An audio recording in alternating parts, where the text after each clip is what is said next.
Hi friends, so today we are going to be learning about squares and square roots.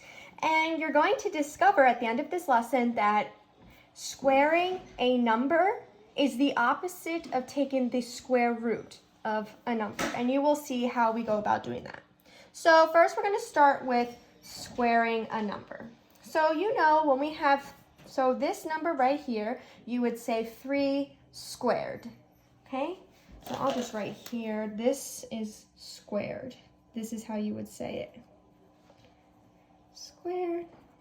So this would be 3 squared. So what does that mean? That means we are going to multiply 3 2 times. So this would be 3 times 3. And what is 3 times 3? You can use your calculator. And you should know 3 times 3 is 9. So 3 squared is 9. So this would be your answer. Let's do the next one, 5 squared. So remember, we're multiplying 5 2 times. So this would be 5 times 5 equals, you can use your calculator, or this should be something you should memorize. 5 times 5 is 25. And that is your answer. So 5 squared equals 25. 5 squared, so this one here, I'm gonna write 5 squared. That's how you would say this. 5 squared, let's do the next one, 10 squared. So 10 squared, remember, you're gonna be multiply 10 2 times. So this would be 10 times 10 equals, and what is 10 times 10? It is 100. And it's okay to use your calculator. You can use your calculator on your Chromebooks. Let's do the last one, 12 squared. What is 12 squared? So remember, 12 is being multiplied 2 times. So this would be 12 times 12. And what is 12 times 12? That is 144.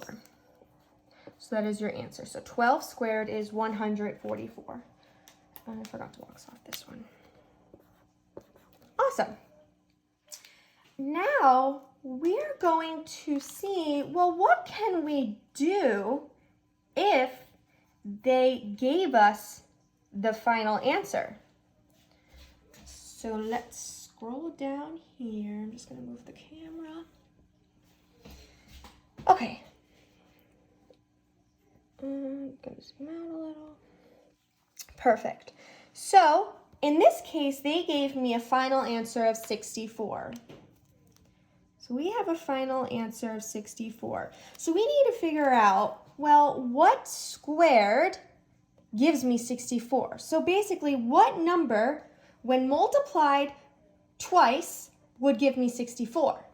So how we go about doing it is we find the square root of 64. So I'm going to write down here square root of 64. And that would be this symbol with 64 inside of it. So this is the square root symbol. So on your calculator or on your Chromebook, so what I want you to do is in Google, I want you to type in scientific calculator, and then you will see this nice, you'll see the square root button. So you're going to click square root, and we're going to find the square root of 64. And it is 8. So this is telling us that 8 times 8 equals 64. Let's make sure that is true by just typing it in, 8 times 8. Yep, it equals 64. So we worked backwards. 8 squared. So 8 squared is 8 times 8, which is 64. Now, in order to find what the base was when you're squaring a number, you need to find the answer's square root. So let's do the next one. What squared gives me 36? So we have a final answer of 36. So we need to find out, well, what number multiplied 2 times will give me 36? So remember, we're going to find the square root of 36. So square root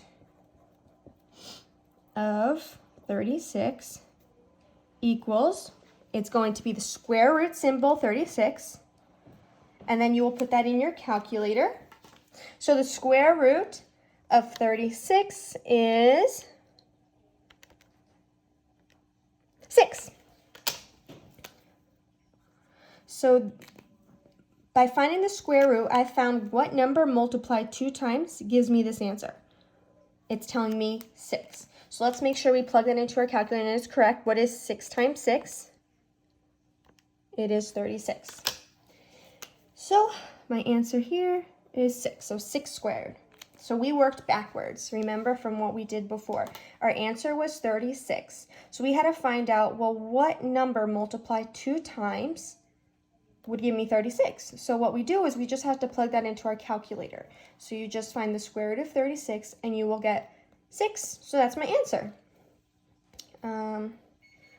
Let us do the next one.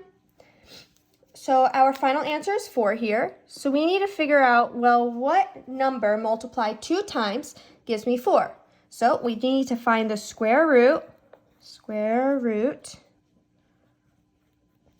of 4 equals, so you're going to put the square root symbol, square root of 4, and then you're going to plug that into your calculator. So you're going to type in square root of 4. So you'll do square root of 4.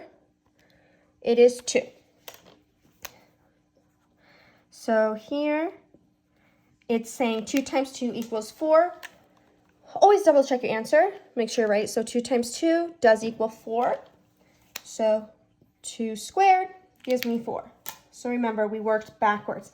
They gave us our answer, which is 4. We had to find what number multiplied 2 times gives me 4. So all you have to do is tell the calculator, hey, what is the square root of 4? And they will give you that one number that needs to be multiplied 2 times. Let's do our last one. The final answer is 15. So my final answer is 15. So we need to find out, okay, what number multiplied 2 times, or what number squared will give me 15? So we need to find the square root of 15. Square root of 15. That equals, so you use the square root symbol, you put 15 inside of it, and the square root of 15, you're going to plug that into your calculator. Square root 15. Whoa, you get this really long decimal. So I'm going to write an approximate here. So this approximately equals, I'm going to do 3.87 ... 87 ...